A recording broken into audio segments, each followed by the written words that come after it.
Hello guys, welcome back to the new videos. I hope you guys are doing good. So दोस्तों, आज की video में मैं बात करने वाला हूं कि आप लोग कनाडा में आकर पीआर कैसे हो सकते हैं। पीआर के बहुत सारे ऑप्शंस होते हैं एंड उन्हीं में से एक ऑप्शन जो है वो है ट्रकिंग।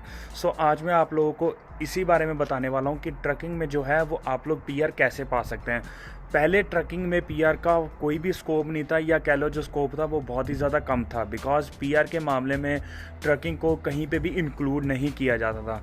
खासकर ओंटारियो ब्रैम्पटन में तो बिल्कुल भी ट्रकिंग इंक्लूड जो है वो नहीं होती थी। फिर किसी और प्रोविंसेस में फिर भी ट्रकिंग कहीं ना कहीं इंक्लूड हो जाती थी। लेकिन अब क्या हुआ है, पिछले साल से इन लोगों ने ट्रकिंग में पीआर के ऑप्शंस बहुत ज़्यादा दे दिए हैं एंड आज मैं आप लोगों के सामने वही ऑप्शंस लेकर आया हूँ। सो मैं आपको बताऊंगा कि कौन कौन से ऑप्शंस आप लोगों को ट्रकिंग में मिलते हैं एंड अगर आपका आगे जाके ट्रकिंग में कोई भी स्कोप बनता है सो आप लोग ट्रकिंग से ईजिली पीआर ले सकते हैं। या बहुत सारे लोग ऐसे भी हैं जिन लोगों का ट्रकिंग करने का मन होता है एंड वो लोग पहले भी कहीं और ट्रकिंग कर रहे हैं एंड उनका मन होता है कि वो कनाडा में आकर भी ट्रक चलाएं एंड उसी के साथ उनकी अगर पीआर हो जाती है तो वो तो सोने पे सुहागा वाली बात हो जाएगी। सो गाइस, जैसे कि आप लोगों को पता है कि कनाडा में हर जगह पे पीआर होने के लिए पॉइंट सिस्टम चलता है, फिर चाहे वो एक्सप्रेस एंट्री हो। सो इसी चीज़ को लेकर जो थी ट्रकिंग, वो पहले नॉक के कोड्स में नहीं आती थी। जैसे कि यहाँ पे अगर आपको पीआर होना होता है सो आपको किसी न किसी एक नॉक कोड में जॉब करनी होती है। सो पहले दोस्तों, पहले क्या होता था, पहले यहाँ पे नॉक कोड होते थे, नॉक code 0 A B and C वाली कैटेगरी के जो नॉक कोड्स होते थे वो वाले जो हैं वो एक्सप्रेस एंट्री में अपनी फाइल नहीं लगा सकते थे। जहाँ पर नॉक बी तक के जो थे वो एक्सप्रेस एंट्री में अपनी फाइल क्रिएट कर सकते थे, बिकॉज नॉक बी में जो है वो सुपरवाइज़र वगैरह की जॉब आ जाती थी। फिर उसके बाद नॉक ए में मैनेजर वगैरह की जॉब आ जाती थी। सो ऐसे हो जाता था। लेकिन उस समय भी ट्रकिंग को किसी भी नॉक कोड के अंदर कैटेगराइज नहीं किया गया था। सो दोस्तों, जैसे जैसे रूल चेंज हुए वैसे वैसे नॉक कोड सिस्टम भी चेंज हो गया। अब क्या हुआ, अब कनाडा में जो है वो नॉक कोड का सिस्टम है ही नहीं। अब कनाडा में नॉक कोड को हटा के टीयर का सिस्टम कर दिया, टीयर 1, टीयर 2, टीयर 3 ऐसे करके सिस्टम कर दिया। सो अब क्या है, अब जो ट्रकिंग है, ट्रकिंग टीयर 3 में इन लोगों ने इंक्लूड कर दिया है। मींस जैसे पहले नॉक बी होती थी जिसके अंदर सुपरवाइज़र वगैरह इंक्लूड होते थे एंड वो अपनी एक्सप्रेस एंट्री में फाइल लगा सकते थे, वैसे ही इन लोगों ने ट्रकिंग को टीयर 3 में इंक्लूड कर दिया है, जो कि नॉक कोड को बदल के अब टीयर के फॉर्म में उसको डिवाइड कर दिया है। सो अब जो लोग भी ट्रकिंग में हैं वो लोग एक्सप्रेस एंट्री में ईजिली अपनी फाइल लगा सकते हैं। एंड फाइल लगाने के लिए जो आपको चाहिए वो मिनिमम 1 ईयर का एक्सपीरियंस, जिससे कि आपके पॉइंट बन जाते हैं। एंड इसकी जो आईएलटीएस की रिक्वायरमेंट है वो भी ज़्यादा नहीं है। टोटली आपको 5 बैंड्स चाहिए, जिसमें से एक रीडिंग में आपके 4 बैंड्स भी होंगे तो भी चलेंगे। ऐसे ही सेम एक और आता है ड्रॉ, जिसका नाम होता है ओंटारियो स्किल ट्रेड प्रोग्राम्स। ये प्रोग्राम्स होते हैं जो खास किसी स्किल्ड वर्क्स के लिए निकाले जाते हैं। जैसे कि मैंने आपको पहले भी बताया हुआ है वीडियोज़ में कि यहाँ पर अगर आपको पीआर होना तो आपको कोई ना कोई स्किल आनी चाहिए, या फिर आप कोई ऐसे स्किल वर्क में जाएं जहां पर पीआर जो है वो इंक्लूड हो, वो स्किल वर्क करें जिसे कर आपको आगे जाके पीआर मिल सके।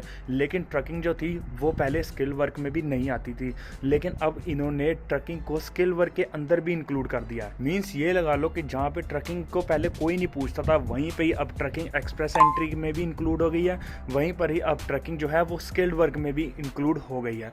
वहाँ पे भी सेम कैटेगरी है, वहाँ पे भी आपको 1 साल का एक्सपीरियंस चाहिए एंड फिर जो आप अपनी फाइल है वो बना के रख सकते हैं। जैसे आप अपनी एक्सप्रेस एंट्री में फाइल बना के पूल के अंदर रख सकते हैं एंड फिर जब भी आपका ड्रॉ आएगा, जब भी फॉर एग्जांपल एक्सप्रेस एंट्री में क्या होता है, एक्सप्रेस एंट्री में आपका पॉइंट बेस्ड सिस्टम होता है। सो अगर आपके पॉइंट उतने बन रहे हैं सो आपका जब भी ड्रॉ आएगा सो आपके वो फाइल है वहाँ से उठ जाएगी। वहीं पर ही अगर हम बात करें ओंटारियो स्किल ट्रेड प्रोग्राम्स की, सो इस प्रोग्राम में क्या होता है, यहाँ पे वो लोग स्किल बेस्ड प्रोग्राम्स निकालते हैं। मीन्स वो लोग क्या करते हैं, वो लोग डिफरेंट कैटेगरीज के जो हैं वो प्रोग्राम्स निकालते हैं। सो फिर क्या होगा कि जब भी कोई ओंटारियो स्किल ट्रेड प्रोग्राम का कोई भी ड्रॉ आएगा जिसके अंदर ट्रकिंग इंक्लूड होगी, सो अगर आपने पूल में फाइल डाली होगी सो वो आपकी फाइल वहीं से उठ जाएगी एंड फिर आप वहीं से आगे पीआर की जर्नी जो है वो शुरू कर सकते हैं।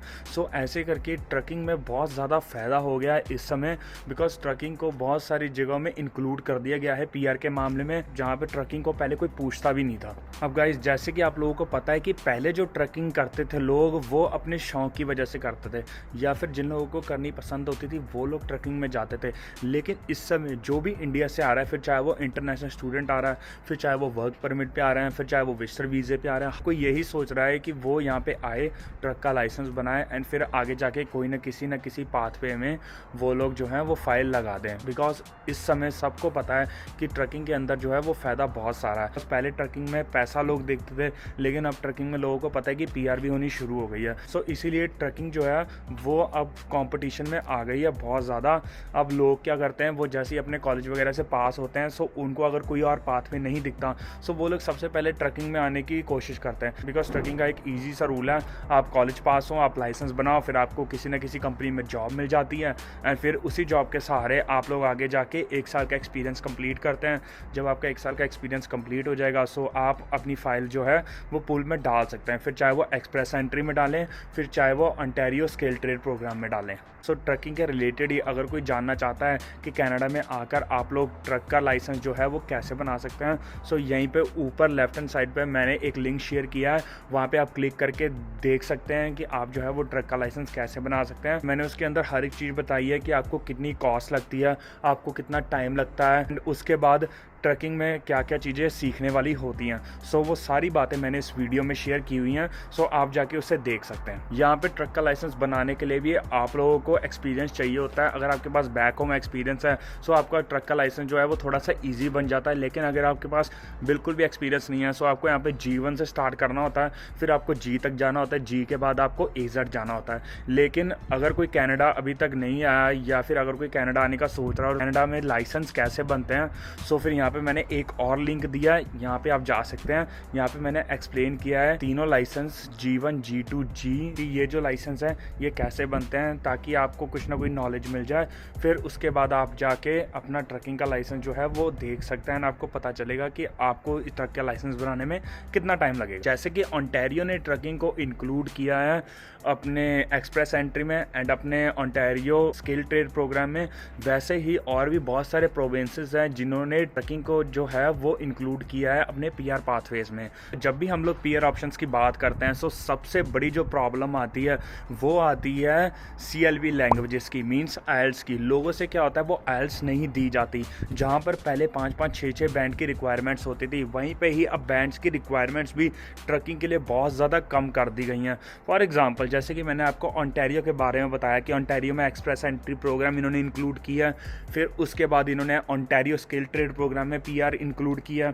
एंड दोस्तों, वहाँ पर ही अगर आप लोग नोवा स्कॉशिया जाते हैं, तो वहाँ पे 1 साल के एक्सपीरियंस के साथ एंड सिर्फ CLB 4 लेकर, मींस अगर आपके आइल्स में सिर्फ 4 बैंड हैं ओवरऑल एंड सब में अगर आपके 4 बैंड हैं, तो आप बड़े आराम से वहाँ पर भी पीआर की फ़ाइल लगा सकते हैं। लेकिन आपकी जो एज है वो 21 से लेके 55 के अंडर होनी चाहिए। अगर आपकी एज 21 से 55 के अंडर है, सो आप वहाँ पर भी नोवा स्कॉशिया की PNP में अपनी फ़ाइल जो है वो पीआर की लगा सकते हैं। सो ये भी एक बहुत ही बड़ा ऑप्शन दिया है नोवा स्कॉशिया ने पीआर होने का। दोस्तों, ये एक बहुत ही अच्छा ऑप्शन हो सकता है उन लोगों के लिए जो लोग नोवा स्कॉशिया में मूव होना चाहते हैं एंड वहाँ पर अपनी जो है वो पीआर लेना चाहते हैं ट्रकिंग के थ्रू।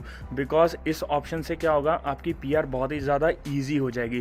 बिकॉज जहाँ पे बाकी प्रोग्राम्स में आपको आइल्स में 6 से 7 बैंड लेने होते हैं, फिर आपके पॉइंट्स नहीं बनते, कहीं पे भी नोवा स्कॉशिया के इस प्रोग्राम से आप लोग ईजिली पीआर हो सकते हैं। एंड गाइस, इसके अंदर भी इंटरेस्टिंग बात यह है कि अगर आपको 1 साल का ट्रकिंग का एक्सपीरियंस आउट ऑफ कनाडा भी है, तब भी आप नोवा स्कॉशिया में अपनी जो फाइल है वो इस प्रोग्राम में लगा सकते हैं। सो ये बहुत ही ज़्यादा अच्छा ऑप्शन है उन लोगों के लिए जो लोग ट्रकिंग में अपनी पीआर देख रहे हैं, जो लोग सोच रहे हैं कि अगर हम कनाडा आते हैं, सो हमारी पीआर कैसे होगी, एंड अगर वो आइल्स में अपने बैंड भी ढंग से नहीं ला पाते, सो अब बहुत सारे जो ऑप्शंस हैं वो कनाडा ने खोली हैं पीआर होने के।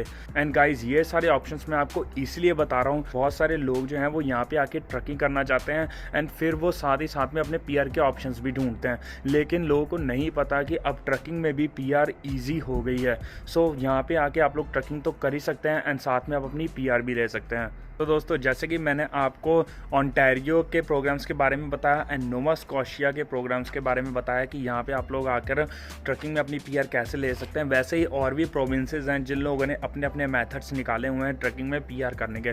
सो वो हम डिस्कस करेंगे किसी और वीडियो में। ये वीडियो मैंने खास उन लोगों के लिए बनाई है जो लोग ओंटारियो में या फिर नोवा स्कॉशिया में आकर अपनी पीआर लेना चाहते हैं ट्रकिंग के थ्रू। आशा करता हूँ कि आप लोगों को मेरी ये वीडियो वो पसंद आई होगी। So do like and subscribe my channel. मिलते हैं नेक्स्ट वीडियो में। Till then good bye, take care.